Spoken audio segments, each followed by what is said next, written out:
नमस्कार, आप देख रहे हैं द डिफाइनर्स और मेरा नाम है अमन। आज हम बात करेंगे किसान आंदोलन और कृषि कानून के बारे में। तो जानेंगे कि किसान क्यों आंदोलन कर रहे हैं और जानने की कोशिश करेंगे कि ये 3 फार्म बिल्स हैं क्या।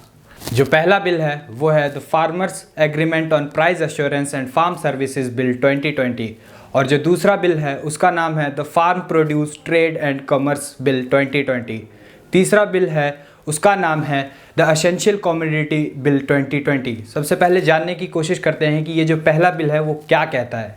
पहला बिल जो है वो किसानों को ये इंश्योर करता है कि वो किसी प्राइवेट कंपनी के साथ टाई अप करके उनके लिए जो है वो अनाज प्रोड्यूस कर सकते हैं और उनको एक एश्योरेंस मिले प्राइस से रिलेटेड। इसके लिए उन्हें प्राइस को लेकर एक एश्योरेंस मिले, इसके लिए फार्मर और कंपनी के बीच में एक कॉन्ट्रैक्ट होगा ताकि जो प्राइवेट कंपनियां हैं वो बाद में उनको मैनिपुलेट करके जो है वो प्राइस कम ना कर सकें। लेकिन वहीं पर देखा जाए तो ये बिल ये भी इंश्योर करता है कि जो प्राइवेट कंपनियां हैं वो फार्मर से ये डिमांड कर सकती हैं कि उन्हें किस तरीके का प्रोडक्ट चाहिए, उसकी क्वालिटी क्या होनी चाहिए और उसे वो कब तक चाहते हैं। जो प्राइवेट कंपनियां हैं वो ये इंश्योर कर सकती हैं कि उन्हें उनका प्रोडक्ट कब तक चाहिए, उसकी ग्रेड क्वालिटी क्या होनी चाहिए। इस पर किसानों का ये कहना है कि जो प्राइवेट कंपनियां हैं उनके पास लीगल टीम्स होती हैं, उनको ये जो कॉन्ट्रैक्ट्स होते हैं वो आसानी से समझ आते हैं, जबकि जो फार्मर्स हैं वो इतने सक्षम नहीं हैं कि इन लीगल कॉन्ट्रैक्ट्स को समझ सकें। तो कहीं ना कहीं जो प्राइवेट कंपनियां हैं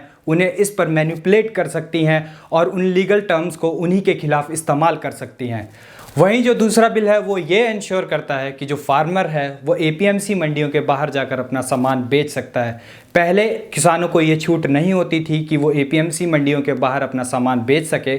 उन्हें एपीएमसी मंडियों में थर्ड मैन या फिर आड़तिए जो हैं उनके सहारे से व्यापारियों को उनका सामान बेचना पड़ता था और उसमें उन्हें आड़तियों को एक कट देना पड़ता था। लेकिन अगर उनका सामान जो है एपीएमसी मंडियों में नहीं बिकता है तो तब सरकार उनसे एमएसपी पर वो सामान खरीद लिया करती थी। एमएसपी यानी मिनिमम सपोर्ट प्राइस या फिर न्यूनतम समर्थन मूल्य जो है वो सरकार डिसाइड करती है कि कितने मिनिमम प्राइस पे जो किसानों की फसल है वो खरीदी जाए। गौर करने की बात यह है कि जो 70% किसान हिंदुस्तान का है वो छोटा किसान है और वो अपनी फसलों को एपीएमसी मंडियों तक पहुंचाने का खर्च भी नहीं उठा सकता, इसलिए वो उन्हें अपने गांव कस्बों में ही बेच दिया करता था। तो ये जो बिल है कहीं ना कहीं बड़े किसानों के लिए फ़ायदेमंद हो सकता है क्योंकि वो उन्हें दूसरे स्टेट्स में जाकर बेचने का जो खर्च है वो अफोर्ड कर सकते हैं। लेकिन अगर जब वो उसे बाहर बेचते हैं तो जो प्राइवेट प्लेयर्स हैं उन्हें वो एमएसपी पर नहीं खरीदेंगे और सरकार की तरफ से किसी भी प्रकार की कोई भी सब्सिडी उन्हें नहीं मिलेगी। यानी आपके प्रोड्यूस का अगर डिमांड मार्केट में कम है तो आपको कम दाम पे ही अपनी फसल व्यापारियों को बेचनी होगी और वहाँ पर किसी तरीके की कोई एमएसपी आपको नहीं मिलेगी।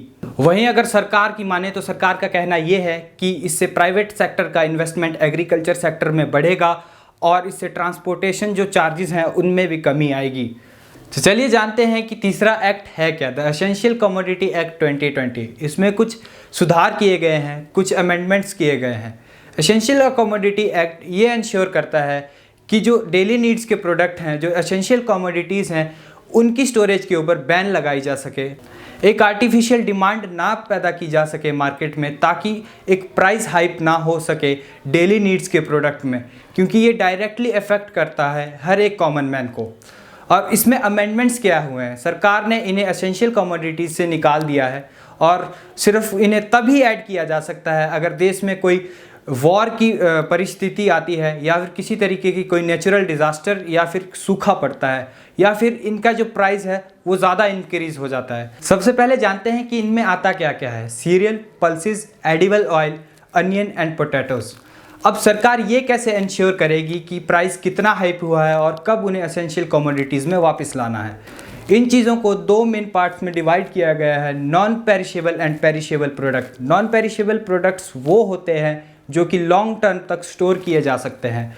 अगर उनके प्राइस में 50% का हाइप आता है तभी उन्हें एसेंशियल कमोडिटीज़ में वापस लाया जाएगा। अगर वहीं बात की जाए पेरिशेबल प्रोडक्ट्स की, यानी जल्दी ख़राब होने वाले प्रोडक्ट्स, तो उनको 100% के हाइप के बाद ही एसेंशियल कमोडिटीज़ में वापस लाया जाएगा। और यहीं पर इसका एक लूप होल देखने को मिलता है। जो प्राइवेट कंपनियां हैं उनकी मार्केट पे बहुत अच्छी पकड़ होती है, तो वो ये ज़रूर इंश्योर कर सकते हैं कि जो प्राइस है उसका हाइप तो हो, लेकिन वो इतना भी ज़्यादा हाइप ना हो कि उसे एसेंशियल कमोडिटीज़ में वापस डालना पड़े। यानी उनका प्राइस जो है अगर 50 की जगह 70 या 100 भी कर दिया जाता है तब भी आपको और हमें ये चीज़ अफेक्ट करती है।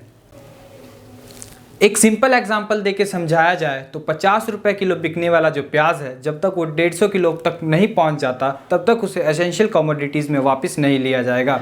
वहीं अगर हम बात करें एक प्राइवेट कंपनी की, तो उनकी मार्केट में पकड़ काफ़ी अच्छी है, तो वो प्राइस को मैनिपुलेट कर सकते हैं और उसकी हाइप सिर्फ उतनी रख सकते हैं जिससे उसे एसेंशियल कमोडिटीज़ में वापस ना लिया जाए। तीनों एक्ट्स समझने के बाद चलिए ये जानते हैं कि किसान आंदोलन क्यों कर रहे हैं और वो नाराज़ क्यों हैं। किसानों का कहना ये है कि इन तीनों बिल्स में कहीं पे भी एमएसपी शब्द का कोई जिक्र नहीं है और ऐसा कोई लॉ नहीं है जो एमएसपी को सेफगार्ड करता हो।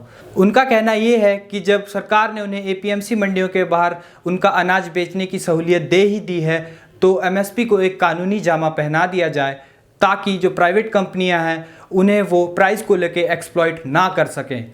और 2015 में आई शांता कुमार कमेटी की रिपोर्ट की माने तो सिर्फ 6% किसान ही ऐसे हैं जो एमएसपी का फ़ायदा उठा पाते हैं।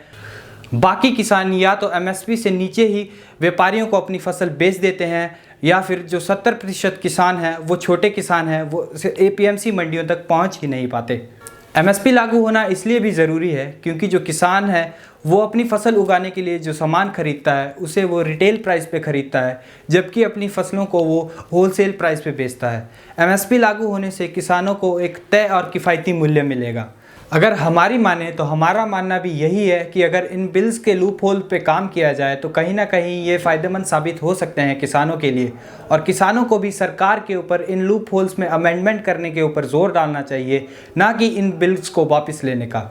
और वहीं अगर बात करें सरकार की, तो सरकार को ये सुनिश्चित करना चाहिए कि जो चीज़ें किसानों के हित में नहीं हैं उन पे ध्यान दिया जाए और ज़रूरत पड़ने पर इनमें अमेंडमेंट भी किए जाएं ताकि ये आंदोलन जल्द से जल्द समाप्त हो सके। अगर आपको हमारी ये वीडियो पसंद आई हो तो इसे लाइक कीजिए, हमारे चैनल को सब्सक्राइब कीजिए और बेल आइकन दबाइए हमारी वीडियोज़ को देखने के लिए।